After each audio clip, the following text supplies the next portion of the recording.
새들의 지저귀는 소리가 있고, 또한 가을이 되면은 메뚜라기나 여치, 곤충들의 소리가 있습니다.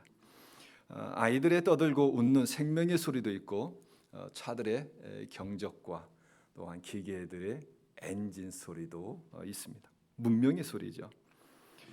피아노 소리도 있고 기타와 바이올린 등 악기의 소리도 있습니다.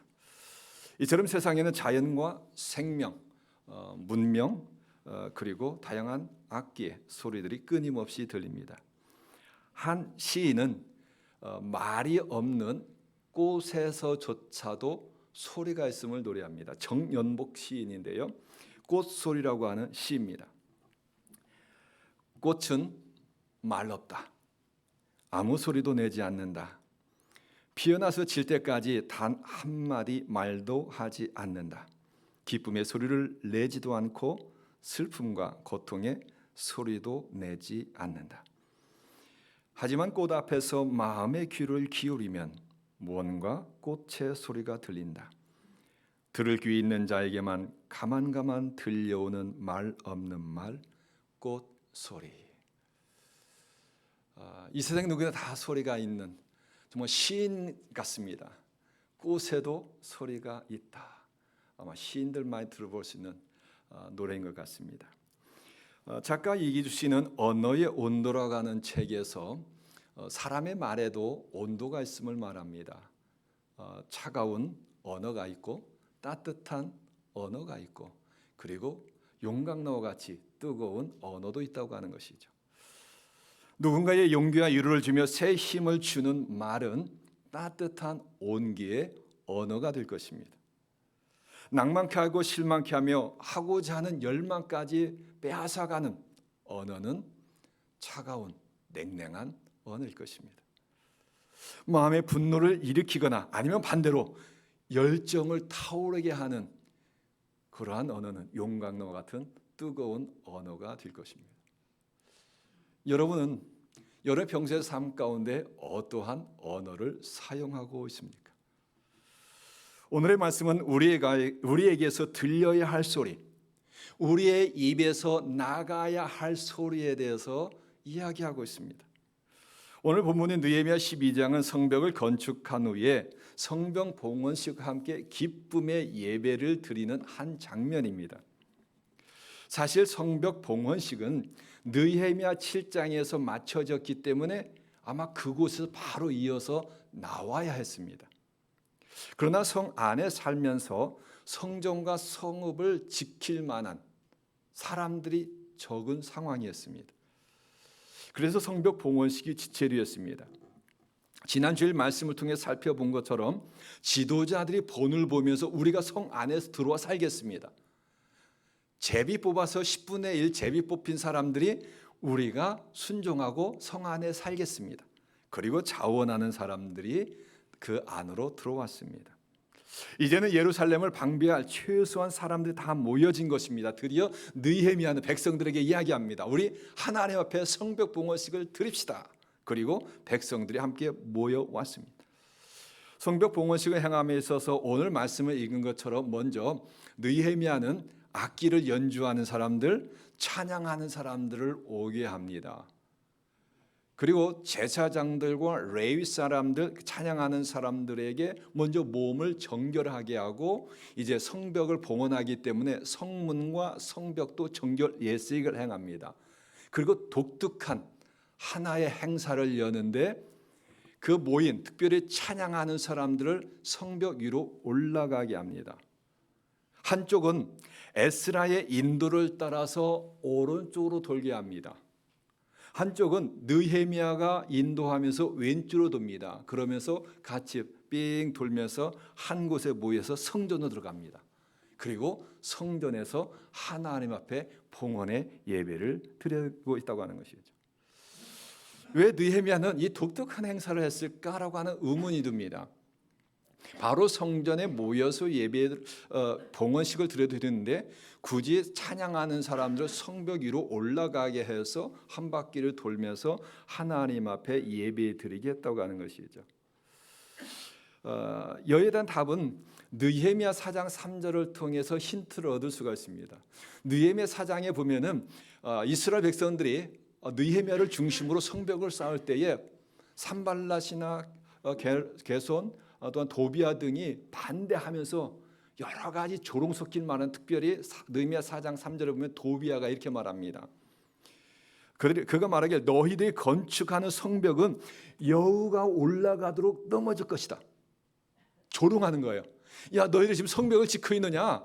너희들이 짓고 있는 그 성벽은 여우 한 마리만 올라가도 그 성벽은 무너질 그런 성벽을 지금 너희들이 짓고 있는 것이냐? 조롱했다고 하는 것이죠. 그런데 성벽이 어떻게 됩니까? 백성들이 그 성벽 위로 올라가요. 그러나 성벽이 상당히 넓게 지은 것을 우리가 짐작할 수가 있는 것이죠. 한 사람만 올라가는 것이 아니라 여러 무리들을 찬양하는 사람들 성벽에 올라가서 성벽을 삥 한 바퀴 돌도록 그 성벽이 튼튼하게 지어졌음을 통해서 방해했던 그 도비아와 방해자들에게 너희가 했던 그 말은 순전히 거짓말이다, 아니다, 이게 진실이다 라고 하는 것을 그들 깨우쳐 주는 것입니다. 그리고 이스라엘 백성들에게 알려주는 것입니다. 우리가 믿음으로 나아갈 때 결국 하나님께서 우리에게 주시는 완성은 이처럼 완벽한 것이다, 하나님께서 우리와 함께 해주시는 것이다 라고 하는 것을 깨우쳐 주었던 것이죠. 우리가 하나님의 일을 할 때 때때로 부정적인 소리가 들립니다. 너는 할 수 없다, 내가 하려고 하는 일은 별것 아니야, 아무것도 아니야 라고 하는 그러한 부정적인 이야기가 들릴 수가 있습니다. 이것은 우리가 하나님의 일, 어떠한 일을 하지 못하게 방해하는 것들입니다. 그때 믿음으로 아니다, 할 수 있다고 하는 긍정적인 믿음과 신앙을 가지고 해나갈 때 누가 도와주실까요? 하나님이 도와주시는 것입니다. 그리고 내가 예상치 못한 놀라운 일들을 완성하게 해주신다고 하는 것이죠. 교회를 섬기며 하나님을 행할 때에 믿음으로 나아감으로써 우리 새벽기를 통해서 이루시고자 하는 놀라운 일들을 이뤄나가는 저와 여러분들이 되시기를 주님의 이름으로 축원합니다. 자, 오늘 말씀해 보면 성벽 봉헌식 때 온 성을 가득 채우고 성벽 밖까지 들려진 소리가 있었습니다. 기뻐하는 소리, 즐거워하는 소리가 들립니다. 오늘 말씀 느헤미야 12장 43절입니다. 오늘 이 말씀은 핵심의 말씀인데요, 우리 한번 같이 읽도록 하겠습니다. 이날에 무리가 큰 제사를 드리고 심히 즐거워하였으니 이는 하나님이 크게 즐거워하게 하셨음이라. 부녀와 어린아이도 즐거워하였으므로 예루살렘이 즐거워하는 소리가 멀리 들렸느니라. 아멘. 자, 우리가 느헤미야 1장부터 지금 12장까지 왔습니다. 13장 이제 맞춰지게 되는데 느헤미야 1장의 시작이 어떻게 되었는지 혹시 기억하십니까? 느헤미야 1장의 소식은 이것입니다. 메레파사의 왕의 신하로서에 있었던 느헤미야에게 한 소식이 들립니다. 예루살렘의 소식이 들리는데 예루살렘의 성벽이 폐허됐는데 132년이 흘렀음에도 여전히 불에 탄 채로 허물어진 채로 폐허된 채로 있다고 하는 것이죠. 그리고 주변에 여러 이방의 민족들이 자꾸만 침략해 들어와서 거기에 와서 있는 사람들, 백성들을 괴롭힌다고 하는 소식이었습니다. 이 소식을 느헤미야가 듣고 금식하며 통곡합니다. 웁니다. 너무나도 마음이 아투었다고 하는 것이죠. 그리고 하나님 앞에 울면서 기도합니다. 느헤미야의 시작은 탄식, 아픔, 고통, 눈물로 시작되었다고 하는 것이죠. 그런데 이 느헤미야사가 쭉 진행되면서 이제 마지막으로 오면서 12장에서는 뭘로 끝내자고 있어요? 기쁨과 즐거움으로 끝내졌다고 하는 것이죠. 이것이 바로 우리의 신앙이고 하나님께서 우리에게 원하시는 모습입니다. 하나님께서는 우리에게 바로 그러한 삶을 주고 싶다고 하는 것이죠. 오늘의 말씀을 통해서 우리에게 주어지는 메시지를 두 가지로 살펴보려고 합니다. 하나님과 교회와 세상에 들려야 할 소리. 오늘 설교 제목이 들려야 할 소리죠. 하나님께서 듣고 싶은, 또 세상에 들려져야 할 소리는 어떤 소리냐? 첫째는 하나님을 찬양하며 예배하는 소리라고 하는 것이죠. 오늘 말씀 읽었던 그 말씀 속에서 하나님 앞에 찬양하며 예배하는 소리가 있었습니다. 느헤미야가 성벽을 봉헌할 때 먼저 악기를 연주하는 사람들을 불렀죠.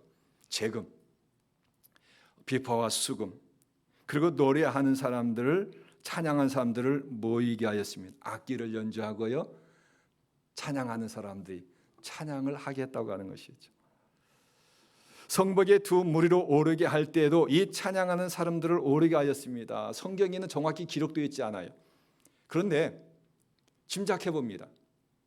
느헤미야와 에스라를 중심으로 한편에는 오른쪽으로 한편에는 왼쪽으로 돌면서 그들은 아마 하나님을 찬양했을 것입니다.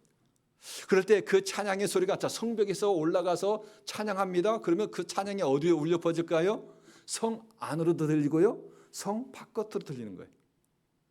그래서 지금 저들의 즐거워하는 소리가 예루살렘의 멀리까지 들렸다고 하는 이 부분이 그들이 찬양하며 나아갈 때 성 안으로도 들리고 성 밖으로도 들리는 것입니다. 그래서 느헤미야 12장 43절입니다. 오늘 말씀에 보면은 이 날에 무리가 큰 제사를 드리고 심히 즐거워하였으니, 하나님을 찬양할 뿐만 아니라 그들이 이제 함께 예루살렘에 들어와서 성전에 모여서, 스룹바벨 성전에 모여서 큰 제사를 드렸다. 하나님 앞에 예배를 드렸다고 하는 것이죠. 그럴 때에 심히 즐거워하였다라고 표현하고 있습니다. 우리가 예배할 때에 하나님께서 그 예배에 기쁨을 주시는 것입니다. 예배가 무엇입니까? 예배는 철저하게 하나님 앞에 드리는 것입니다. 찬양을 드리고요, 경배를 하고요, 우리의 마음을 드리고요, 시간을 드리고요, 물질을 구별하여서 하나님 앞에 드리는 것입니다. 우리가 예배 순서가 있습니다. 이 예배 순서도 사실 크게 보면은 두 순서로 나뉘어집니다. 그래서 저희 교회는 그저 예배 단상이 하나지만은 예배 강단에 단상이 두 개 있는 데가 있죠. 두 개가 있습니다. 그 다 이유가 있습니다. 두 개가 있는 것이 아니라 신학적인 이유가 있습니다. 오른쪽에는 예배단이 좀 큽니다. 왼쪽엔 조금 더 작습니다. 왼쪽에서는 하나님께 드리는 부분이에요. 그래서 예배 인도자가 왼쪽에서 작은 단에서 예배를 인도하면서 찬양을 드리고 전체 회중들과 함께 찬양 드리는 것입니다. 기도 드리는 것입니다. 물질 드리는 것입니다. 그래서 왼편에서는 예배 인도자가 예배를 인도하면서 순서하면서 또 기도자도 왼편에서 하고요. 그리고 말씀의 봉독자는 오른쪽에서 큰 강대상에서 오른쪽은 하나님께 내려주시는 거예요. 그래서 오른쪽에서는 성경을 읽고 설교자가 설교할 때는 오른쪽으로 갑니다. 큰 강단으로. 그래서 거기서 설교하는 거예요. 상징성입니다. 왼쪽에서는 드리고, 그래서 찬양대도 위치도 제대로 하면은 왼쪽에 있는 거예요. 드리면 왼쪽 드리고 오른쪽에서 올라가는 것이고, 오른쪽 내려오는 것이고 하나님께로부터. 그래서 말씀을 전하고 축도하고 때 목회자가 축도하는 것은 하나님께서 주시는 강복을 하는 거잖아요. 그래서 이 예배에도 찬양과 기도와 물질의 드림이 있고, 그 드릴 때에 하나님께 그 예배를 기뻐 받으시면서 주의 종 목회자를 통해서 하나님의 말씀을 전하게 하는 것이죠. 목사의 말이 아닌 거예요. 목사는 심부름꾼이죠. 마치 마이크에 해당되는 거예요. 그저 하나님께서 주시는 말씀을 그저 여러분들에게 전할 뿐입니다. 그리고 축도를 통해서 하나님께서 주신 그 축복권을 가지고 기도한다고 하는 것이죠. 이 예배 드림과 기쁨, 드림과 또 받음입니다. 바로 이런 걸 통해서 그럴 때 온전히 이것이 이루어질 때 하나님께 우리의 영의 기쁨을 주시는 거예요. 그래서 지금 여기 큰 제사를 드렸다. 이스라엘 백성들의 성벽을 봉헌할 때 큰 제사를 하나님 앞에 드릴 때 하나님께서 그들을 받으시고 기쁨으로 그들 가운데 주셨다. 이는 하나님께서 심히 기쁘게 하셨음이니라. 예배는 기독교인들에게 있어서 심장과 같습니다. 심장이 멈추면 안 돼요. 심장은 계속 뜨겁게 뛰어야 됩니다. 예배 바로 그런 뜨거움이 있어야 된다고 하는 것이죠. 예배 뜨거움이 있어야 돼요. 하나님께 찾으시는 자가 있습니다. 예수님께서 말씀하시기를 하나님께 찾으시는 자가 있는데 영과 진리로 예배하는 자를 찾으신다고 했습니다. 영과 진리로 예배하는 자를 하나님께 찾으시고 하나님께서 은혜를 부어주시는 거예요. 가인의 비극이 왜 시작이 되었습니까? 예배의 실패였습니다. 인류의 비극은 형제 살인의 비극은 예배에 실패해서 왔다고 하는 것이죠. 그런데 그 예배가 왜 실패했습니까?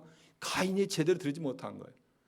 하나님께서 아벨의 제사만 받자 가인이 마음속에 미움이 생겼어요. 동생에 대한 미움, 시기심이 생겼어요. 동생을 들판으로 불러 동생을 쳐 죽이잖아요. 있어서는 안 될 그런 비극이 일어난 것입니다. 애굽의 400여 년 노예에서 하나님께서 이스라엘 백성들을 해방시켜 주셨을 때에 이유가 있습니다.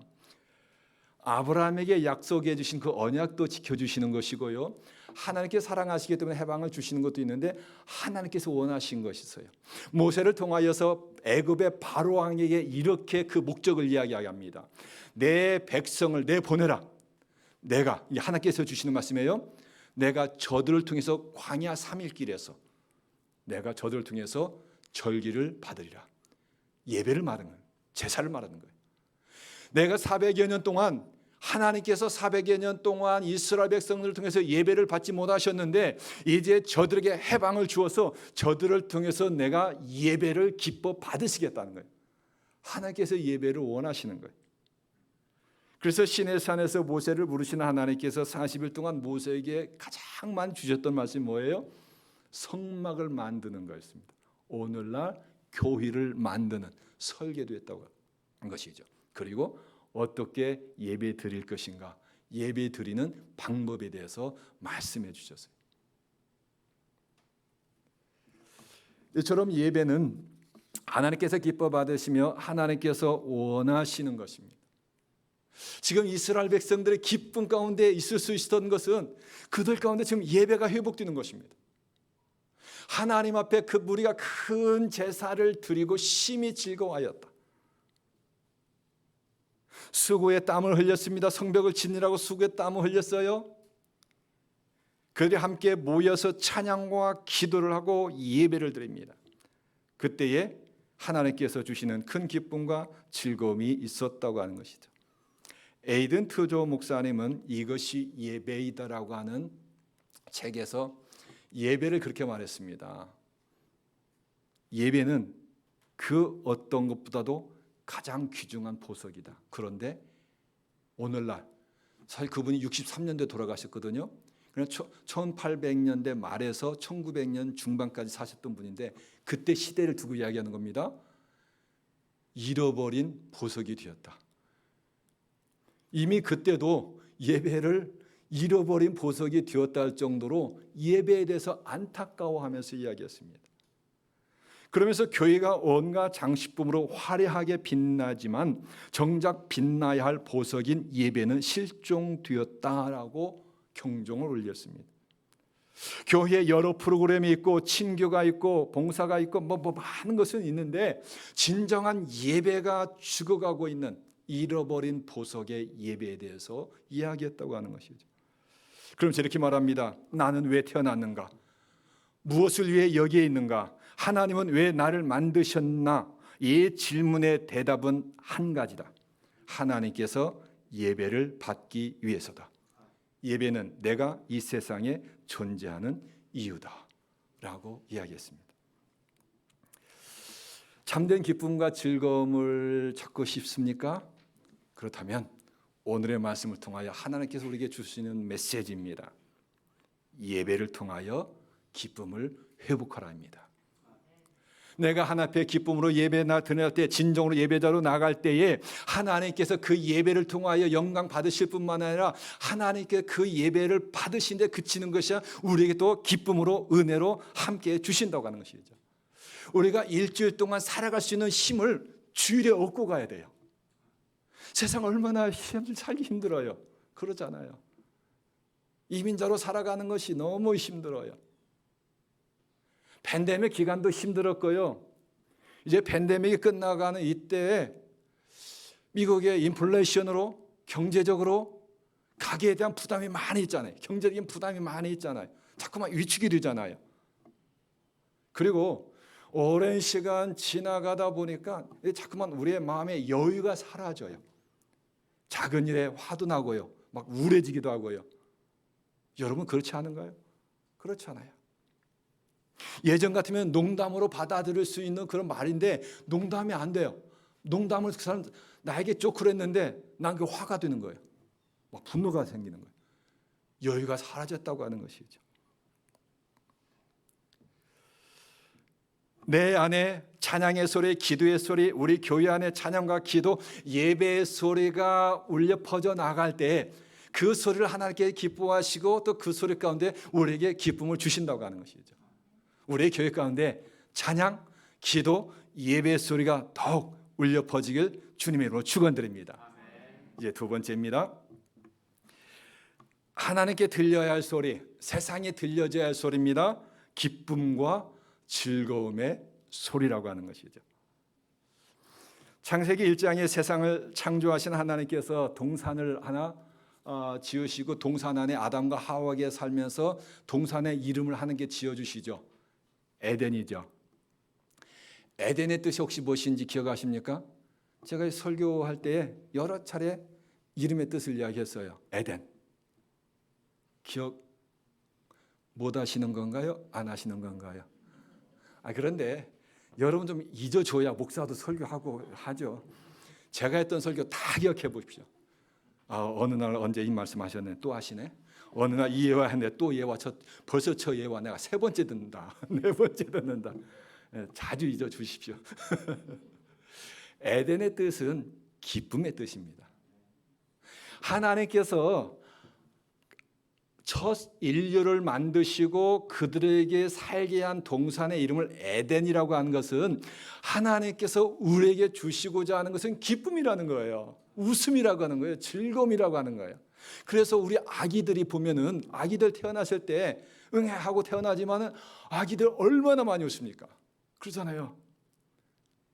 아기들 뭐 아무것도 아닌데 까르르 웃어요. 이것이 하나님께서 우리에게 처음 주시고자 한 그런 우리의 삶이에요. 그런데 살면서 어때요? 웃음이 사라지잖아요. 정말 어느 날은 한 번도 웃지 못하고 지나가는 날도 있을 것 같아요. 그러죠? 그러니까 좀 주일날 좀 많이 웃으세요.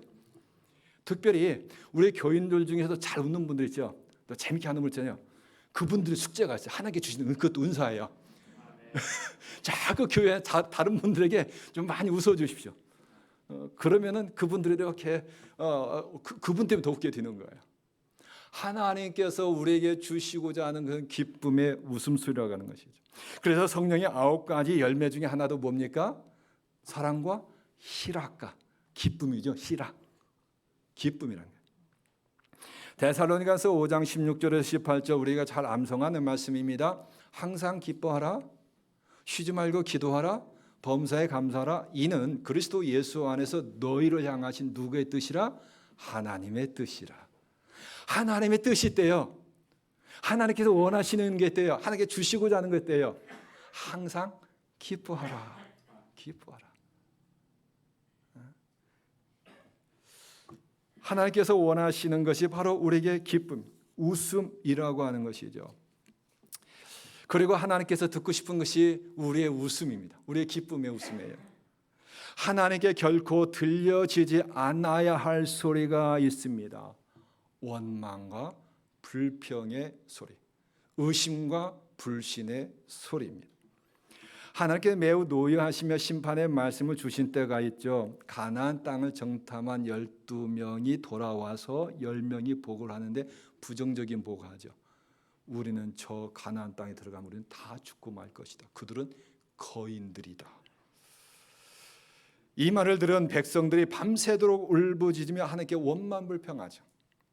우리가 애굽 땅에서 죽었거나 차라리 이 광야에서 죽었으면 더 좋았을 것을 왜 하나님께서 우리를 저 애굽에서 인도하여서 가나안 땅에 들어가서 그들 칼에 우리를 죽이려고 하시는가라고 하면서 하나님의 은혜, 하나님의 인도하심을 완전히 반대로 이야기합니다. 원망과 불평하고 하나님을 살인자로 만듭니다. 이 말을 들은 하나님께 분노하시며 주신 말씀이 있죠. 민수기 14장 28절에 이렇게 말씀합니다. 너희 말이 내 귀에 들린 대로 내가 너에게 행하리라. 너무나도 무서운 말씀이에요. 너희 말이 내 귀에 들린 대로 내가 너에게 행하겠다.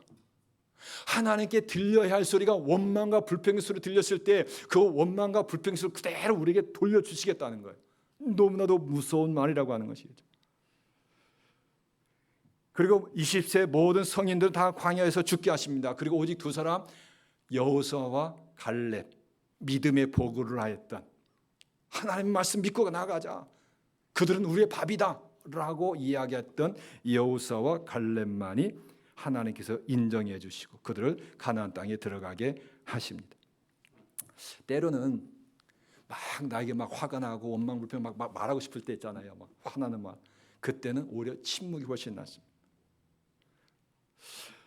혹시 예전에 한국에서 한 그 제야 교회사에서 광고했던 그 광고를 기억하는 분들이 있을 것입니다. 이선희 씨가 광고한 걸로 아는데요. 그 광고 카피 내용이 이렇습니다. 이 소리도 아닙니다. 저 소리도 아닙니다. 용각 사는 소리가 나지 않습니다. 기억하시나요? 예, 기억할 거예요. 이 소리도 아닙니다. 저 소리도 아닙니다. 용각 사는 소리가 나지 않습니다. 저도 어릴 때 막 먹었던 기억이 나요, 많이. 이게 뭐 칼칼하고.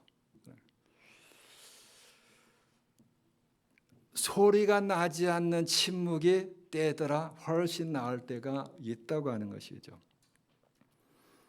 우리가 하나님 앞에 들려야 할 소리는 기쁨과 감사 찬양의 소리지 원망과 불평 남을 탓하는 소리 하나님께 의심과 불신의 소리는 아니라고 하는 것이죠. 가정과 교회에서도 들려야 할 소리가 아닙니다. 지난 한 주 동안 뜨거운 한 이슈가 된 뉴스가 있습니다. 전 정치적인 상의로 저는 좌우 그걸 이야기하려고 하는 것이 아닙니다. 오늘 말씀 소리를 하다 보니까 너무나도 연결돼서 그렇습니다. 안타깝게도 우리 한국 대통령의 비속어 논란으로 인해서 일주일 내내 이슈가 되었어요. 미국과 세계에도 뉴스거리가 되고 말았습니다. 영어로 핫 마이크. 아마 여러분들 잘 알 거예요. 미국에 사시니까. 핫 마이크라고 하는 용어가 있잖아요. 아직 이 마이크가 뜨거워서 식지도 않았는데 대통령이나 각국 정상이나 관료들이 꺼진 줄 알고 그냥 내 속에 있는 말을 탁 내뱉었다가 그것이 마이크를 타고 탁 들려가지고 어려운 일 당하는 이 사고, 이거를 말합니다. 조 바이든 대통령도 지난 1월 한 기자의 인플레이션 질문에 혼잣말로 스트핏 하고 썬 뭐 하면서 갯님을 이야기했어요. 제가 영어를 다 여기서 마이크 대고 이야기할 수는 없잖아요. 스트핏 썬 머시 이렇게 이야기했단 말이에요. 그런데 그것이 그대로 마이크를 타고 공화당 의원으로부터 공격을 당하고 또 언론으로부터 언론 비하 등으로 맹비난을 당했습니다. 파장이 일자 조 바이든 대통령 바로 그 기자한테 전화해가지고 내가 잘못했다 사과를 했습니다. 지난 주중에도 한국의 대통령도 한 마이크 사고가 터지고 말았다고 하는 것이죠. 이 가까운 뉴욕에서 글로벌 펀드 재정 공약회에서 조 바이든 대통령 짧은 환담 뒤에 보좌관들과 나가면서 그냥 사실 많이 잡음이 들려요. 그럴 때 정확히는 들리지 않지만은 그렇게 썩 좋은 말은 안 했던 것 같습니다.